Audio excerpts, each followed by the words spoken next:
Daily Broadside, day 778. Today I made a list of things that I believe that I can do right now with no experience, no practice, no nothing. All right. So here it is in no particular order. The saxophone. That's right. You give me a saxophone, I will play that sumbitch. I can play guitar, bass, drums, little piano, all the brass instruments. I can play all that crap. How hard is a saxophone? That's right. Put one in my hands. I'm all about it. The ski jump. I've talked about this before. When you finally land on the ski jump, you're like 18 inches off the ground. Really, it's just about having the testicular fortitude to do it and then just remaining calm and aiming straight. There's nothing to it. I would do that no problem whatsoever. You take me one of them summer ones that just lands on grass, I'll show you. Doesn't even have to be snow, whatever. Water polo. I can tread water. I can throw a ball. I can do the both of them at the same time. What's the big deal? Sewing. I don't understand the allure of sewing as a hobby, but I'll sew the shit out of anything. I can knit, crochet, macrame, any of that crap. Cross stitch, that's just putting a string in a piece of cloth and Xing it, and then Xing it, and then there's nothing to it. That's nothing. Plus, I just like saying bobbin. I think that's part of a sewing machine, but I could be wrong. Hockey. I've ice skated before. It's not very comfortable, but it's not hard to do. And really, if you watch hockey, it doesn't even look like there's any method to the madness. It looks like they're just running around bumping into each other, and oh, there's puck, get it. Oh, he's got the puck. And they're just randomly hit.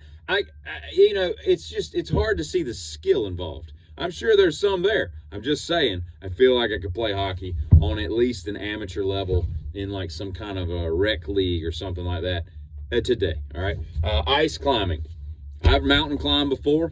I went to a couple mountain climbing camps when I was a kid. I've done some. I've belayed on. I've gone down buildings. I've done some pretty crazy stuff like with that. Some pretty high peaks, as it were. Ice climbing is just sticking a big axe into some ice. It just seems kind of dumb. I don't know why you would do it. It seems cold and not very fun, but I could do it. Pirouette. I don't know what the point of it is, but I could do it today. Play the harp. I'll play the harp. I feel like playing the harp, I could never make a bad note. Like, even if it was dissonant, it would just sound like some kind of weird chamber music and, devil's chord. But I feel like, what is this? This is playing the harp, right? It's that, right? It's the saxophone to hear, right? See how? That's probably going to be like the pic on YouTube of me doing this.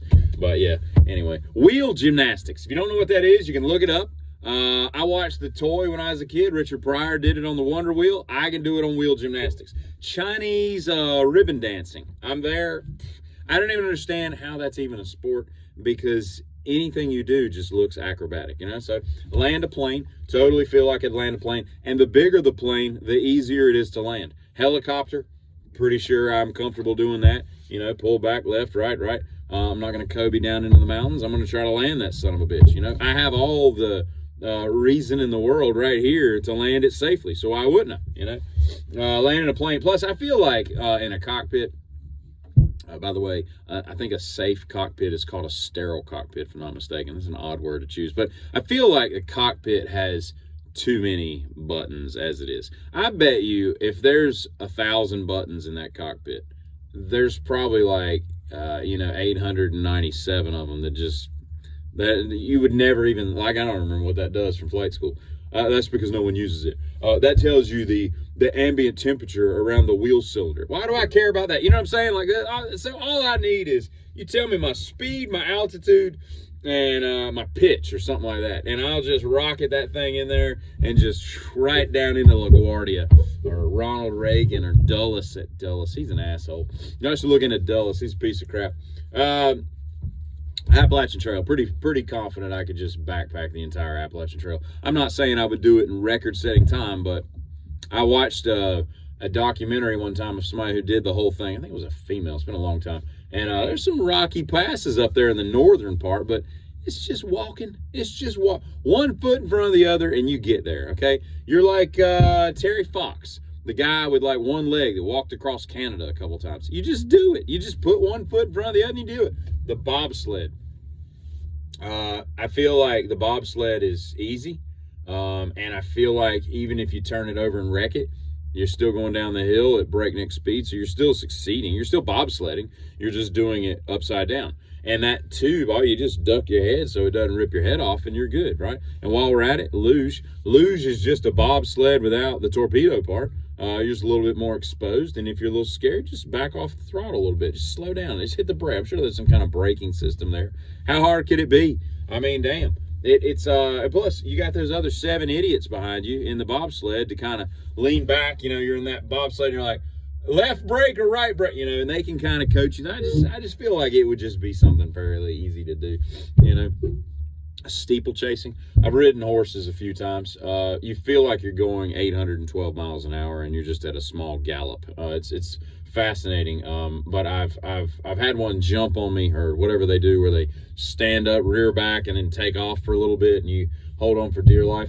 It's scarier than a lot of things you could do the first time it happens to you, but I feel like steeplechasing is nothing. If I'm hitting that damn horse with a whip or whatever I'm hitting him with, and he's running at like a couple bushes with a pole on it, he's not going to run into it. He's going to jump over it. That's what they do. They have self-preservation in mind. They're not just going to barrel into a pole, because he knows that if he breaks his legs, we're going to kill him. We're going to put him down. And so he knows over it. So I feel like jumping all that stuff is no big deal. You just lift up. It's like jumping a bike. You don't jump a ramp on a bike sitting down, because you're going to break your ass. You gotta use your legs as suspension. That's all that is. Chocolate sculptures. You see these especially around the holidays. You see all these people that are like freezing chocolate and making all these sculptures, and I'm always like, this is dumb. I feel like I could do that today, right now. Like, you just give me a cold stone, freeze some chocolate, cut it, melt it, pour it, let it. I mean, it's just nothing. It's just dumb. I would feel completely stupid doing it, but I damn sure would do it. And they'd be like, man, that dude is quite the confectioner or a chocolatier. I think that's what they're called. I could be wrong. I don't know. Everest. I feel like climbing Everest is not as hard as everybody makes it out to be. Why do I say that? Because the Sherpas are overworked and there's 4 million people waiting to get out. Have you seen the line? It's just a long line up the mountain. It's like ants in a pile of jelly. They're just all, come on, boys. There's somebody spilled some strawberry preserves, and they're just in a line. How hard could it be? It's really just about, Everest is just like the Appalachian Trail, but slower and uphill. You just want to take one step, breathe a little bit, conserve your oxygen, just chill, maybe hang out at the base camp for a couple weeks, get your levels right, and then go on to the next base camp. It's, I just don't see the point. I'm not ever going to pay $30,000 or whatever it costs to walk up a steep mountain. As beautiful as the views are, I can see those views online. Let's see, drive a train, totally. Driving a train is probably easier than riding a bike. So you just get in there, throw some coal in there, fire up the diesel, whatever it is, and you just roll. I don't know why those dudes make as much money as they do, because they don't even steer. It's just hit, and then there's probably some kind of cruise control. There's nothing to it. Barber.